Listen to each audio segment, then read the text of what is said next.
Welcome to Firearms of America. Today, as you guys can see, I have another pair of Danair boots to review, and these are much requested Danair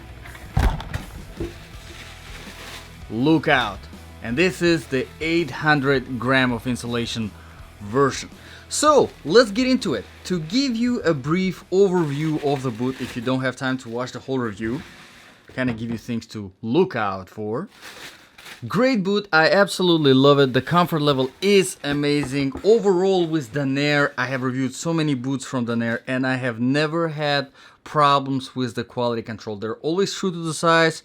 The comfort level is always between acceptable and great. And this is more towards the great in this particular boot. Currently, these are $125 on Amazon. The link is in the description below if you want to check it out.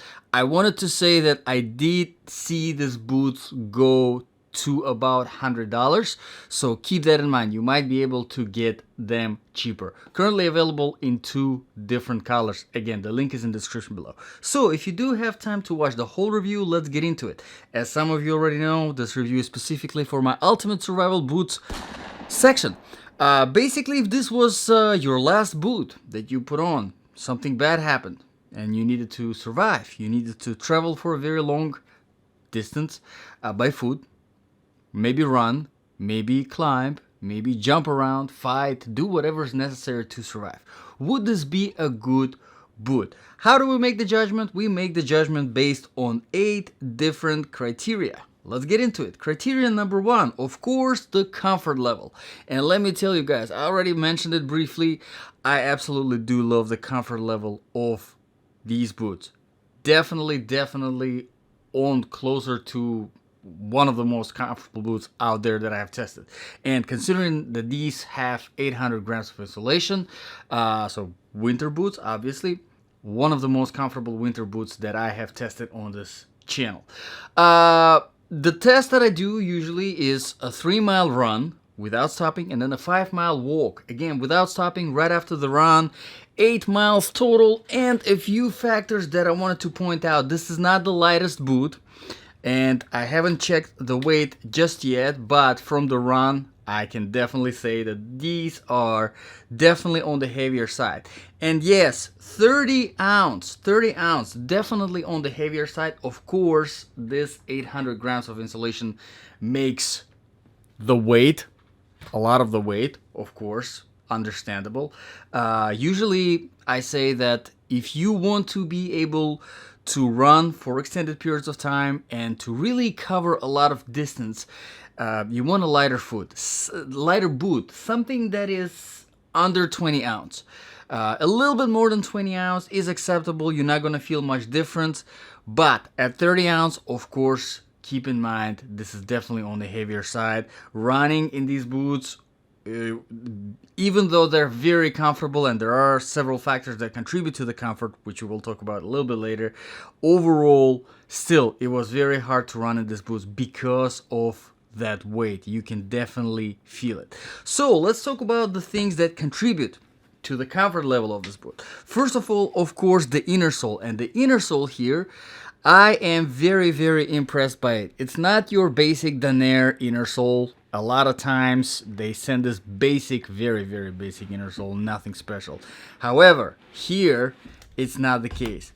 I absolutely love this inner sole. Listen guys, if you are buying a boot from Danair, if you can find this Danair Comfort System inner sole in the boot that you're planning to get, this is a huge plus to the boot. I absolutely love it. Now, it does add a little bit of the extra weight because, as you can see, there's a lot of cushioning going on here, but it's definitely worth it because it takes a lot of the impact from, especially whenever you're running. And considering that this is a heavier boot, it's harder to run properly. So occasionally, whenever you get tired, you do get some stress. You do put on some extra stress on ankles, on the knees, because it's hard to run properly in this boot because of the extra weight. This definitely helps to take on the impact.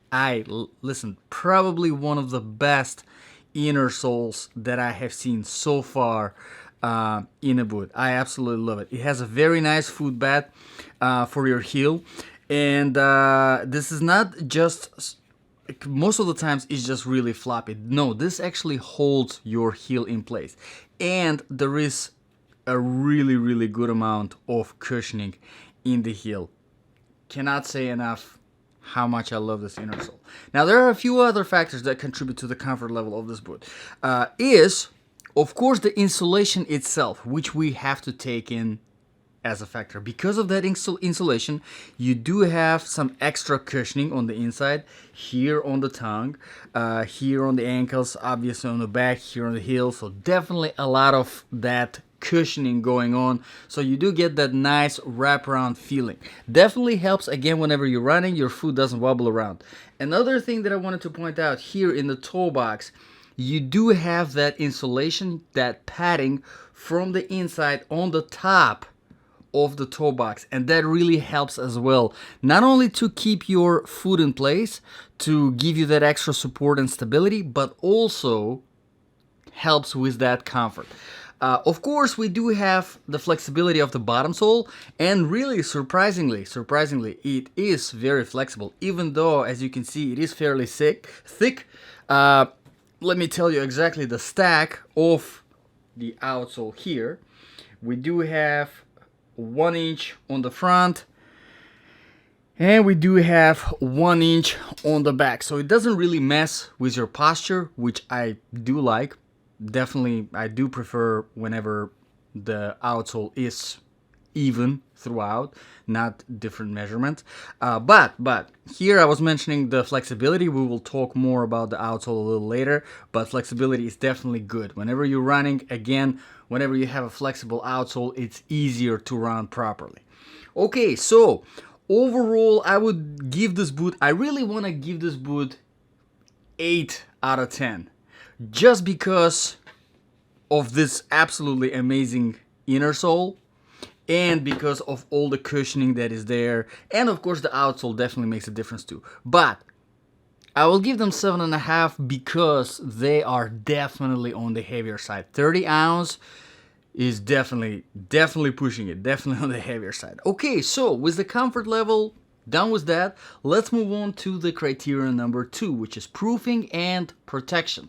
Yes, these boots are waterproof. They do feature your favorite Danair Dry, and so far, from all the boots that I have tested on this channel with different waterproofing technologies, one of the most popular and expensive too, Gore-Tex.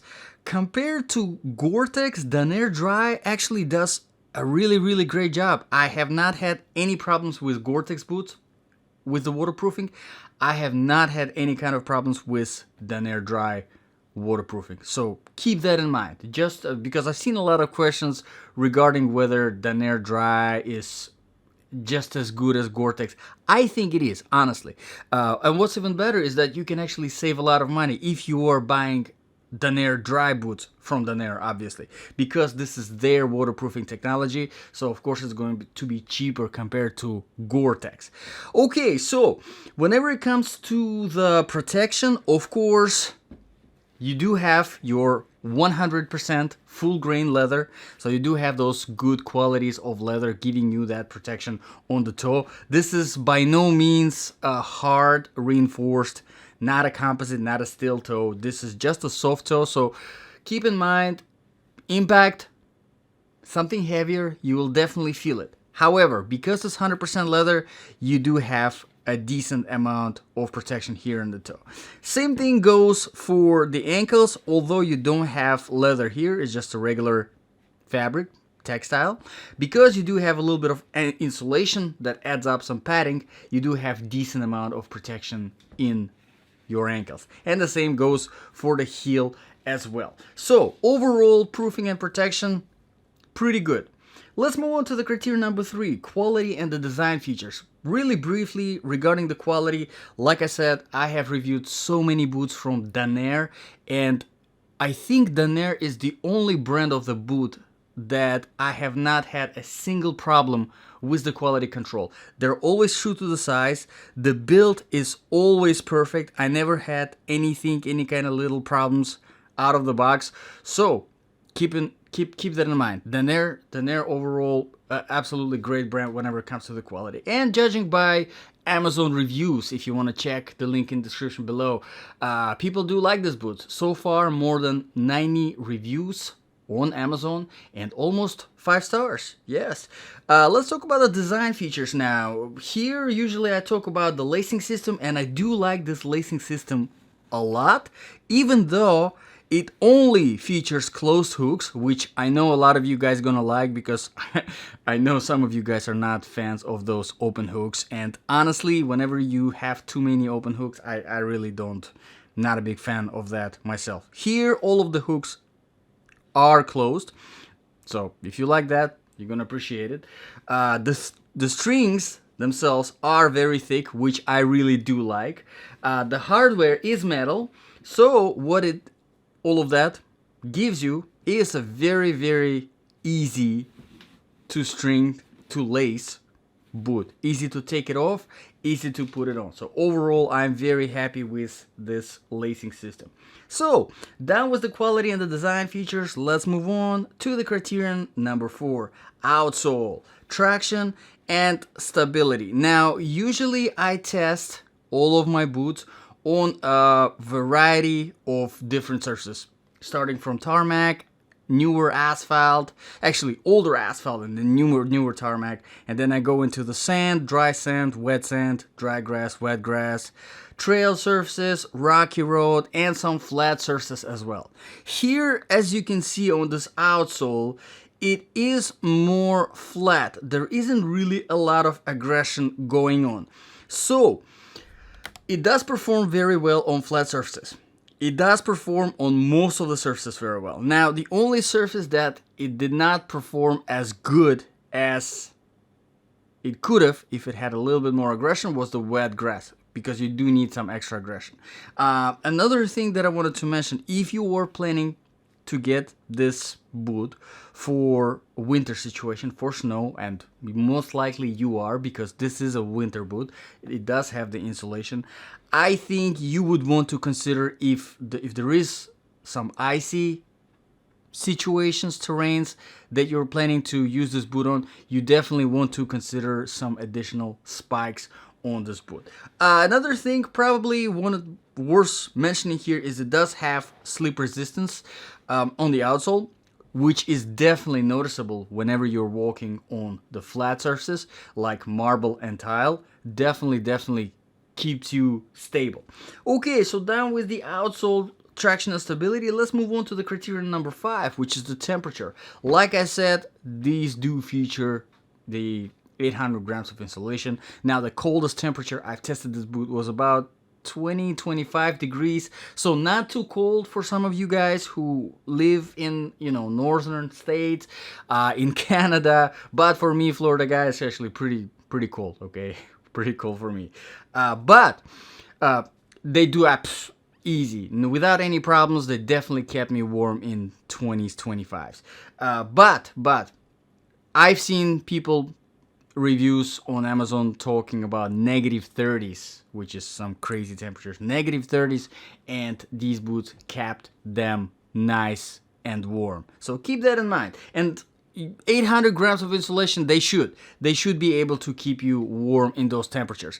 Typically, we're looking about 400 grams of insulation whenever it comes to the temperatures like 20s.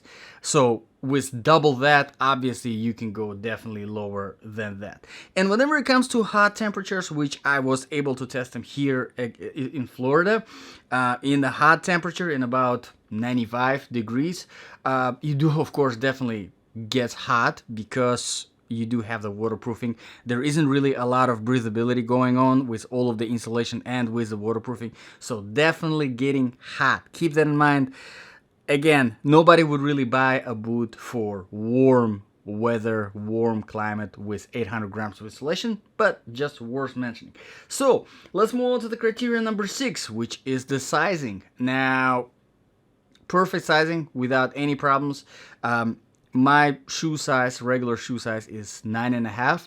However, I do get my boots always in half a size bigger, so this is size 10. And yes, you do get a little bit of that extra space, which is definitely helpful whenever it comes to going up and down the hill. So keep that in mind. Criteria number 7, balance of application. So if this really was your last boot, you know, your survival boot, would this be a good boot to survive in? I think it's absolutely excellent option whenever it comes to colder temperatures, colder climates. If you are living somewhere where there is a legitimate winter with snow, with bad weather, cold weather, definitely a great option just because of the features and because of the amazing comfort. Probably all thanks to that inner sole, which seriously, on this channel so far, of how many boots that I have reviewed, this is by far my favorite inner sole. It's absolutely amazing. Daner comfort system. Keep that in mind. If you find a boot, a Daner boot with this, probably gonna love it. Probably the comfort level is going to be great because it's awesome. Obviously, if you live like myself most of the time in hotter states, I mean, if you live in Florida, for example, not really going to be any kind of sufficient option. But if you're planning to get this boot for a colder climate, you're gonna definitely love it. And I think as a winter survival boot, probably one of the best options out there with a really good amount of protection, which honestly, you know, I know some people would prefer composite toe, which I do have some people asking most of the times throughout my videos if the boot has a composite toe or not. It matters to people. But I would rather sacrifice a little bit of that toe protection and have a lighter boot. I do prefer a lighter boot instead of having all of that, you know, metal hanging out in my toe and stuff like that. And the criteria number 8, of course, the very last one, is the price. Like I said, currently they are $125 on Amazon, but I have seen them as low as $100. So if you want to wait a little bit around and check on the link in the description below and see if it gets cheaper, you can do that, or you can check out other sources where they sell boots as well. Overall, I think definitely a great boot. So let me know, guys, in the comments below what you think about these Daner Lookout boots, which honestly I would say a hiking boot, but to me, with all the features that they provide, I think this actually can be a really great military tactical boot for your winter situations. Let me know in the comments below what you think. If you have any requests for reviews, as always, you can drop them in the comments below and I will be happy to address them. Thank you very much, guys, for watching. This was Firearms of America, and I'll see you guys in the next video.